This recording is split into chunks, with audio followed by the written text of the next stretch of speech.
Welcome into the dream.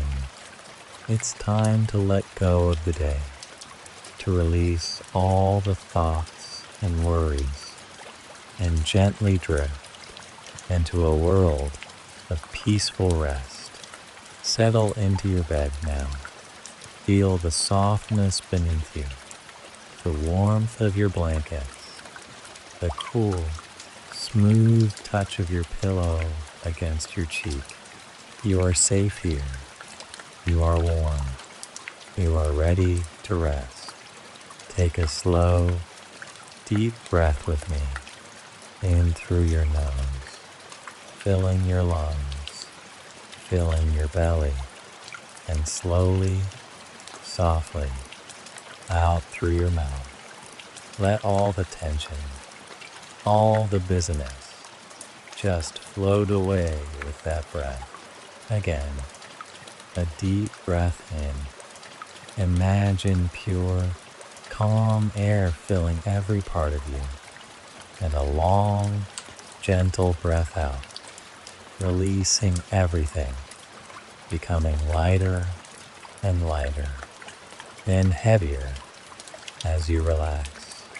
One more time, a slow, peaceful breath in, feeling a wave of tranquility wash over you, and a slow, complete breath out, letting go of any remaining stiffness, any lingering thoughts, just letting go.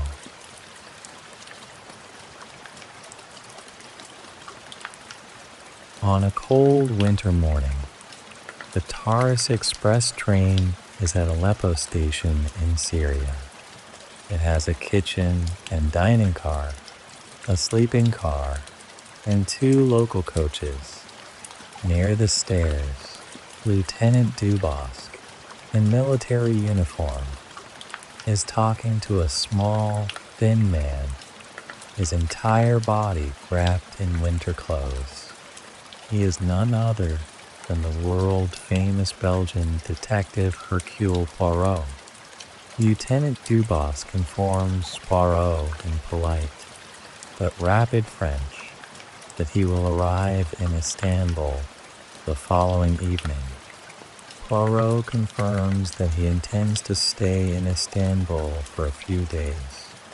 A young woman, Mary Debenham, looks out the window of one of the sleeping cars and smiles softly at Poirot. A wagon-lit conductor comes and quickly urges them to board the train. Poirot takes off his hat. His strange egg-shaped head emerges. As he boards the train, the conductor follows him. The train started moving with a jolt. Poirot entered his assigned compartment. The conductor eagerly showed him the compartment that had been prepared for him, and, after giving Poirot a few tips, quickly departed. Poirot, alone, began to think to himself that it was strange to be on a train so early in the morning. He soon fell asleep. The next morning, at 9:30, Poirot woke up. He went to the restaurant car in search of coffee. There he saw a young woman, Mary Debenham, sitting at breakfast.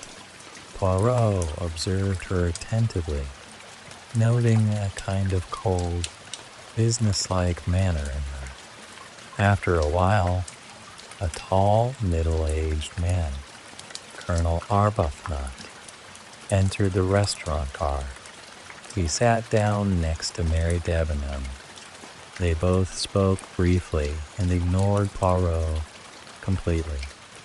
At lunch they had the same manner, but their conversation became more animated. Colonel Arbuthnot talked about the Punjab, and Mary Debenham talked about working as his governess in Baghdad. Poirot noticed that Colonel Arbuthnot was quite attracted to Mary. At the end of the day, at 11:30 p.m., the train stopped at Konya Station. Mary Debenham and Colonel Arbuthnot got out to stretch their bodies. Poirot himself went out for a moment. He could hear Debenham and the Colonel talking in the shadow of the van. The Colonel called Mary, and Mary said in a low voice, "Not now, not now. When it's all over, when it's behind us." Poirot was surprised to hear this eagerness. The next day, the train stopped suddenly after noon. The dining car was on fire, and repairs were being made.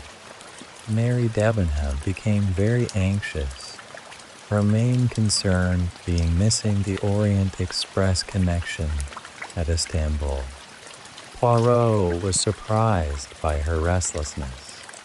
However, the train quickly started again and arrived at Haydarpasa Station only 5 minutes late.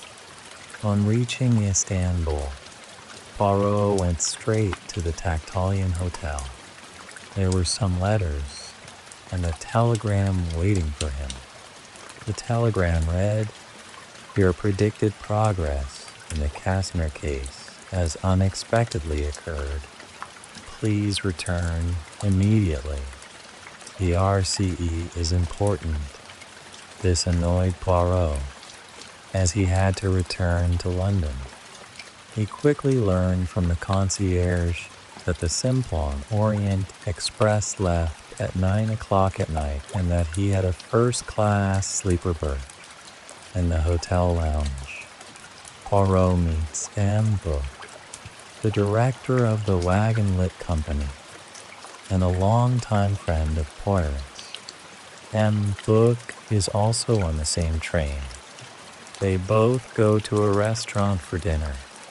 There, Poirot notices an elderly American gentleman, Mr. Ratchet, and his secretary, McQueen. Poirot thinks that there is a kind of wild animal hidden in Mr. Ratchet. After dinner, Ratchet approaches Poirot and tells him that his life is in danger and offers him a large sum of money to be his bodyguard. But Poirot refuses the offer because he does not like Mr. Ratchet's appearance and manner. On reaching the station, the train is unusually full.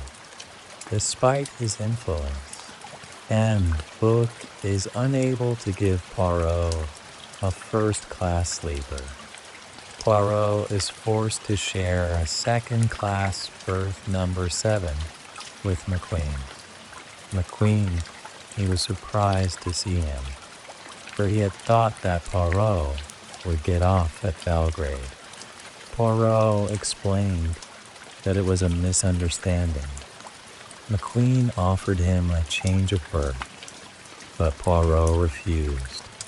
The train had reached Belgrade, and from there the coaches for Athens and Bucharest were connected. M. Book left his room and went to the Athens coach, for he thought that a Greek doctor was the only passenger in that coach. When night fell, Poirot returned to his room. He was trying to sleep. Suddenly, in the middle of the night, he was startled awake by a scream and the ringing of a bell. He got up and opened the door to find the Wagon Lit conductor knocking on the door of Mr. Ratchet's room. Poirot opened his door a little. The conductor knocked again. Then a voice came from the next compartment in French. "It's nothing. I'm mistaken." The conductor went to answer another bell. Poirot calmed down and went back to bed. It was almost 1:45 by the clock. A short while later, Poirot woke up again, this time to the sound of something heavy hitting his door. He opened the door, but saw nothing, only a woman in a red kimono walking far down the corridor. He went back to bed. The next morning, the train was stranded in a remote area due to a snowstorm. The passengers in the restaurant car were all lamenting their misfortune, and Book and Poirot were told that Mr. Ratchet had been found dead in his room. He had been stabbed 12 times. Dr. Constantine examined him and determined that Ratchet had died between midnight and 2 a.m. The door was locked and chained from the inside, making suicide impossible. The window was open, but there were no footprints on the ice. Poirot and Dr. Constantine examined Ratchet's room. They discovered that 2 of the wounds were very deep and had been inflicted with great force, which could have been the work of a man. The others were weak, random blows, which could have been inflicted by a woman. They found a broken watch in Ratchet's pocket, the hands of which had stopped at 1:15. The doctor thought this was the time of the crime. Poirot found 2 different matches and a piece of burnt paper. The piece of paper had the name Daisy Armstrong written on it. Poirot realized that Ratchet was the notorious criminal Cassette, responsible for the Armstrong child's abduction and murder. He quickly realized that the murder was connected to the Armstrong case. Poirot found some other clues: a fine handkerchief with the initials H on it and a pipe cleaner. He also found a button from the conductor's uniform in Mrs. Hubbard's room, who claimed that a man had been in her room that night. People had entered. Poirot realized that these clues had been deliberately left behind to complicate the investigation. He was certain that the murderer was on the train. Poirot begins his investigation in the restaurant car with M, Book, and Dr. Constantine. The first person questioned was the wagon-lit conductor, Pierre Michel. Michel spoke of his long experience and honesty on the job. He explained the events of the previous night and claimed that he had been in his seat at 1:15 a.m. He also confirmed that Poirot had rung the bell. He insisted that he had not seen any men in Mrs. Hubbard's compartment, but that Mrs. Hubbard had simply had a nightmare.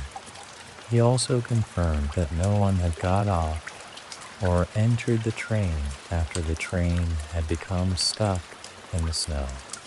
He was surprised to find a button missing from his uniform and said that he had not lost any buttons. Poirot noticed that the conductor, although surprised, did not seem guilty or confused. McQueen was then called. Poirot told him Ratchet's true identity, that is, the cassette. McQueen was extremely surprised and expressed disgust that the cassette deserved what he had received. He said that his father had been the district attorney in the Armstrong case, and that he had seen Mrs. Armstrong many times. He strongly denied that he knew the cassette's true identity. He also admitted that he did not like Ratchet. He described his movements the previous night in detail, how he had been talking to Colonel Arbuthnot, and when he had gone to bed. He confirmed that no one except the conductor had passed through the corridor after the train left Vinkovci, except a woman in a red kimono who had gone to the toilet. The next witness was Mr. Ratchet's valet, Edward Henry Masterman. He was a pale, indifferent Englishman. He said that Ratchet had been disturbed by a letter he had read the night before, and that he always took sleeping pills when traveling by train. Masterman himself had been unable to sleep at night because of a toothache and had been reading a book. He insisted that he had not left his room and that his Italian companion had been snoring all night. Masterman confirmed that there was no bad relationship between McQueen and Ratchet. He knew about the Armstrong case and was shocked by its horror. Mrs. Hubbard was then called. She came to the dining car and quickly claimed that the murderer had entered her room the night before. She described her experience, how she had woken up and felt a man in the room, ringing the bell for hours. But when the conductor arrived, the man had disappeared. She produced as evidence the conductor's note found in her handbag. He presented a button from his uniform. Poirot asked her why she had not bolted the door before, and Mrs. Hubbard said that she had asked the Swedish woman and that she had said that the door was bolted. When Poirot asked about a scarlet kimono, Mrs. Hubbard denied that it was hers. She reluctantly admitted that she had heard a woman's voice from the next room. She firmly believed that Ratchet was Cassette and was glad that he was dead. Greta Olson, the Swedish nurse, was the next witness. She was very calm and polite.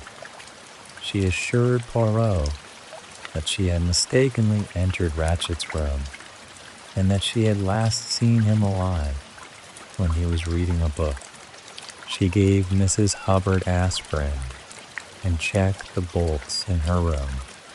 She vehemently denied that she had left the room that night or that she had a red kimono.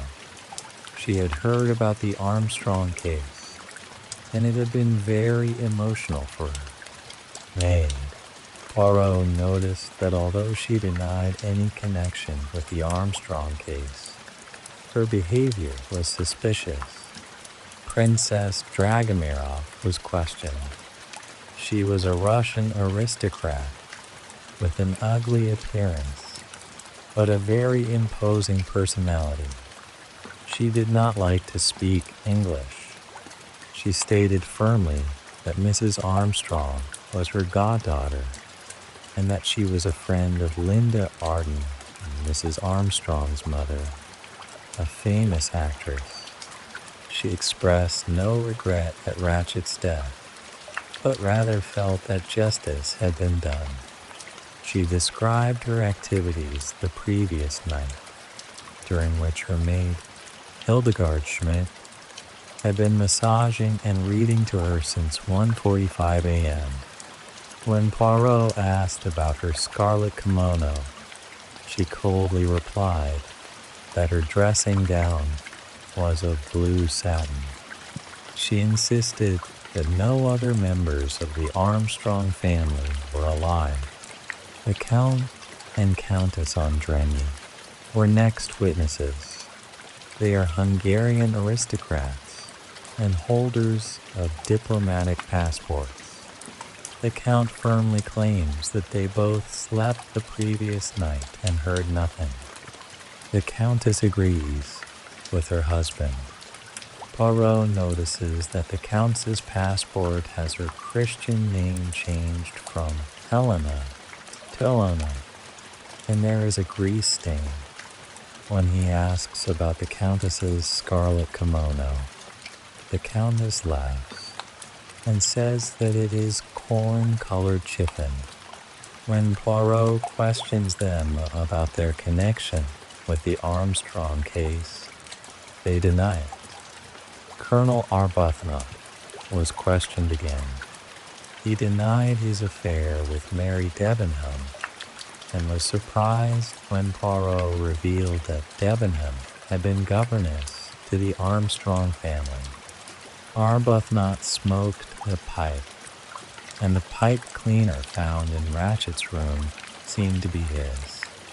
He denied any involvement in Ratchet's murder and said that he preferred law and order, not personal revenge. Mr. Cyrus Hardman, an American private detective, was the next witness.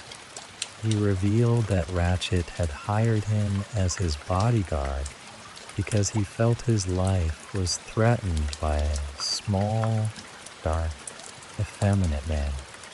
Hardman had been on guard duty all night in berth 16, near Ratchet's room. He insisted that no one had entered or left his room during the night. This information contradicted Poirot's previous assumption. Antonio Foscarelli, the Italian automobile agent, was the next witness. He introduced himself as an American, but Poirot's questioning revealed that he was the Armstrong family's chauffeur and was very fond of Daisy. He strongly denied that he had left his room with his valet mastermind. Hildegard Schmidt, the German lady's maid, was the next witness. When Poirot asked her about a scarlet kimono, she denied that it was hers. She also said that she had seen a small, dark, effeminate man in a wagon-lit uniform near Mrs. Hubbard's room, which matched Mr. Hardman's description. Poirot showed her a handkerchief and asked if it was hers, which she denied, although it had the initial H on it. Poirot noticed that there was a slight hesitation in her answer. She insisted that the conductors were all tall and large people, but the one he saw was small and black. After the passengers' testimonies were over, Poirot sat down alone with his two colleagues, M. Book and Dr. Constantine. Book was confused and upset because so many lies and inconsistencies were confusing everything. Poirot decided to put all this information in order. Poirot, M. Book, and Dr. Constantine were sitting in the restaurant car. M. Book said in disappointment that if Poirot solved the case, he would believe in miracles. Poirot calmly said that this case was of great interest to them because they were forced to work outside the usual methods. They cannot discover the truth by any other means than the testimony of the passengers and their own observations. Poirot began his analysis. He drew attention to a remark by McQueen, in which McQueen had said that Ratchet did not know French, but that the voice which had mistakenly called the conductor was a distinctly French voice. Poirot reasoned that this meant that Ratchet was unable to speak at the time, or that someone else was in his compartment. This suggested that the hands of the clock were probably not indicating the time of the crime, but had been set deliberately. He saw the fact that the hands of the clock had stopped at 1:15, and that there were people in Mrs. Hubbard's compartment at that time, as an attempt to create an alibi. Poirot then examined other clues. A handkerchief with the initials H, which had belonged to Princess Dragomirov, and the change of the letter of the name in Countess Andreni's passport. He reported that Countess Andreni was Helena Goldenberg, Mrs. Armstrong's younger sister. She further explained that Princess Dragomirov had concealed this information because she wanted to protect Helena. Poirot also expressed doubts about the clues of the pipe cleaner and the scarlet kimono, as they were so easily accessible and could have been deliberately discarded. The most important question was, had Ratchet been stabbed by more than one person? Dr. Constantine supported this idea, as the wounds were of a variety of types, some deep and strong, some weak and random. Poirot called this idea impossible, as it was so unusual. He also raised questions about the mysterious man in the wagon-lit uniform and the woman in the red kimono. He predicted that the red kimono would be found in a man's luggage, and the wagon-lit uniform in Hildegard Schmidt's luggage. Suddenly Mrs. Hubbard's dining car came running, shouting excitedly that he had found a blood-stained knife in his sponge bag. Poirot and Dr. Constantine quickly went to Mrs. Hubbard's room. There they found a cheap imitation oriental dagger, which matched the wounds on Ratchet. Poirot saw that this too could be a fake clue, as it was highly unlikely that there would be two identical weapons. He noticed that the bolt on the connecting door from Mrs. Hubbard's room to Ratchet's room was hidden by the sponge bag, so Mrs. Hubbard could not see if it was bolted. This meant that the murderer could easily have used that door. Poirot decided to check the passenger's luggage once more. Nothing suspicious was found in Hardman's luggage, but he confirmed that he was a private detective. Pipe cleaners were found in Colonel Arbuthnot's luggage, which it matched the cleaner found in Ratchet's room. Princess Dragomirov's luggage was empty except for her personal letters and a notebook. The Count and Countess Andreni had diplomatic passports, making it difficult to examine their luggage, but Poirot searched them without any objections, but nothing of note was found. Mary Debenham and Greta Olson's luggage was also empty. Finally, Poirot found a wagon-lit uniform in Hildegard Schmidt's luggage, which Hildegard, shocked, claimed was not hers. Poirot explained that the murderer had probably quickly left the uniform in his luggage, seeing that he was being interrupted, but the red kimono was found on top of Poirot's own suitcase. Poirot understood that this was a challenge, and Dr. Constantine met Poirot in the restaurant car, and Book expressed his disappointment, saying that he could not find any clue to the mystery. Poirot calmly said that the main attraction of this case was that they were separated from the usual methods of investigation. They were completely dependent on the testimony of the passengers and their own observations. He said that all this information was a big puzzle, which forced him to think anew. He reminded him that, despite the fact that Mr. Ratchet could not speak French, his reply to the conductor, Sanoestrine, proved that Ratchet was probably dead at the time, and someone else was speaking for him. He suspected that the clock had been previously destroyed to create a false time formula, Poirot slowly began to express his thoughts. He said that there were two possible solutions to the case. The first was the obvious one, which everyone would assume.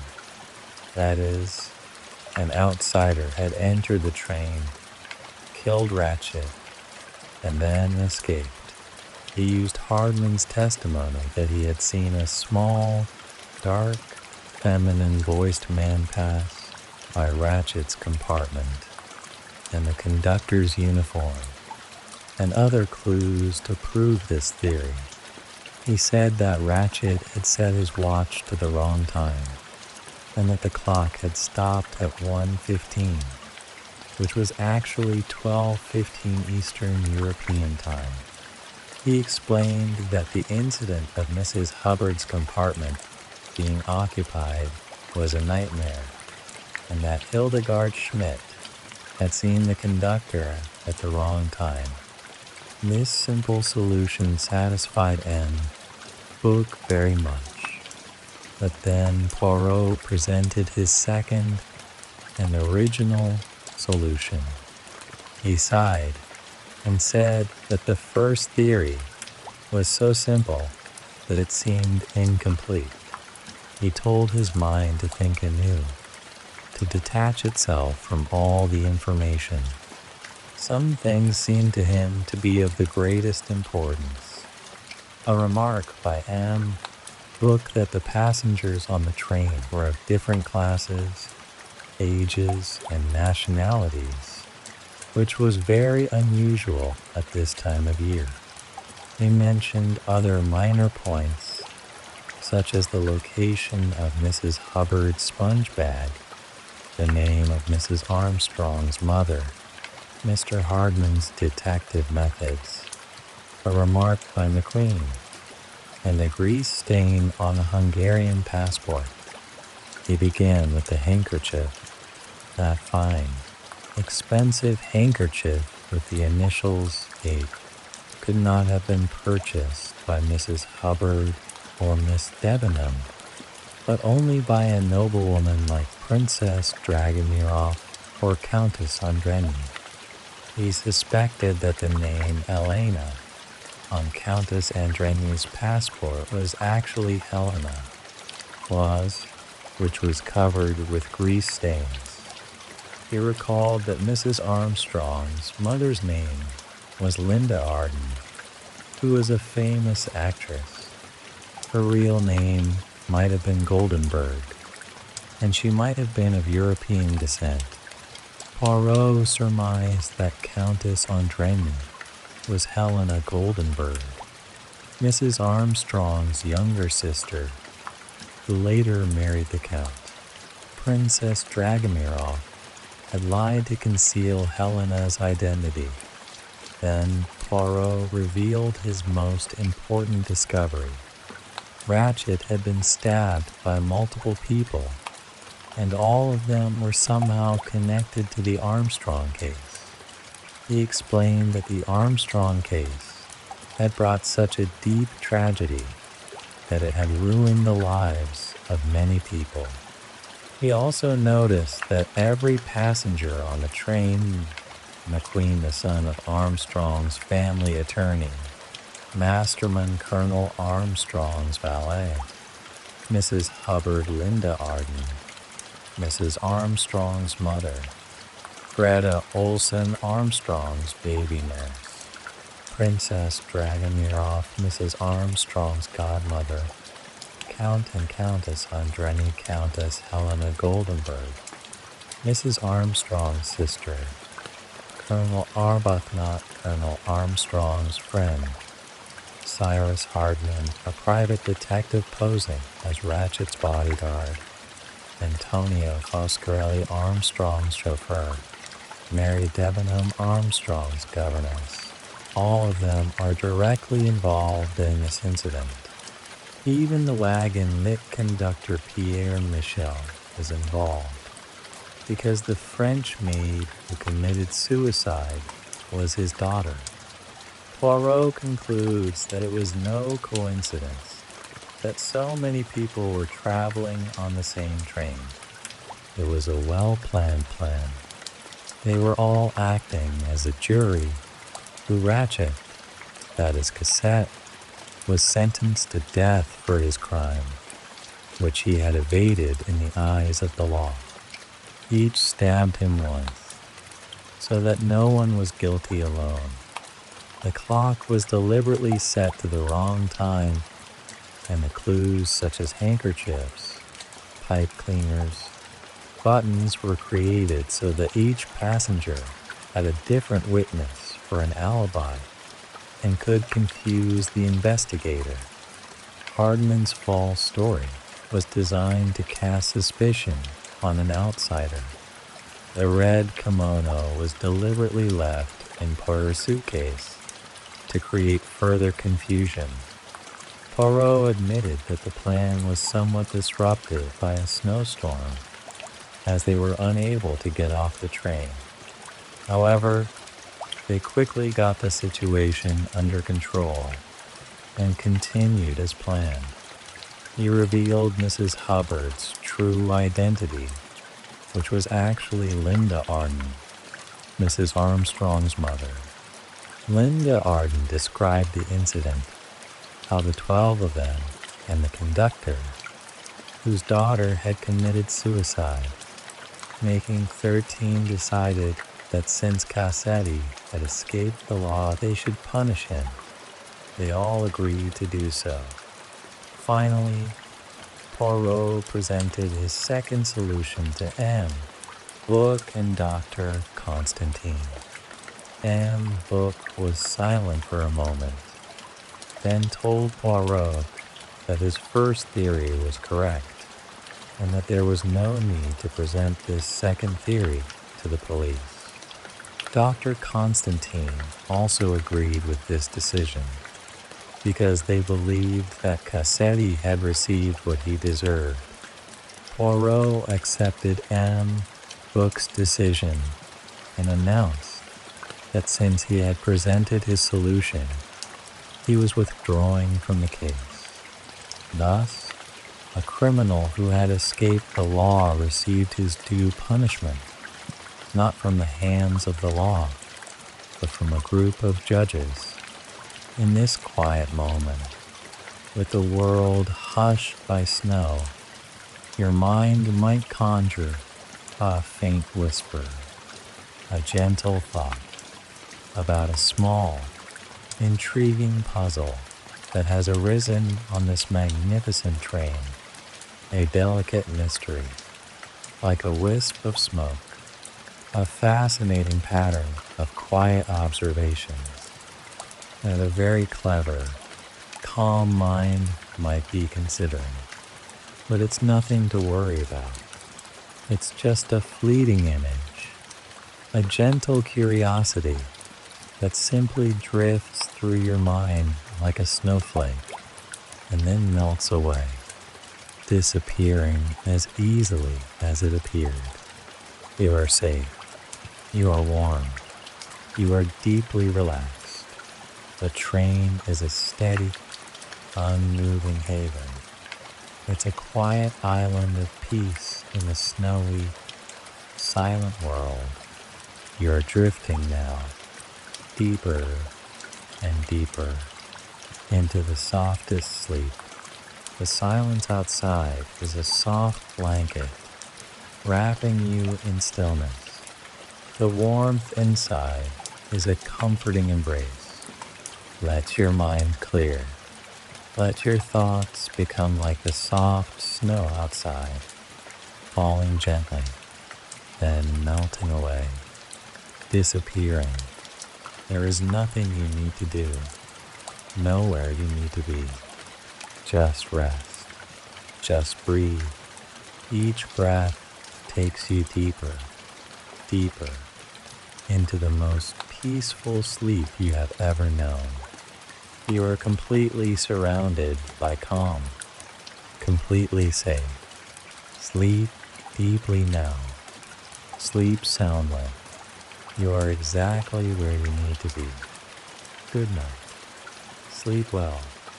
Rest. Rest, rest, rest, rest, rest, rest, rest, rest, rest, rest.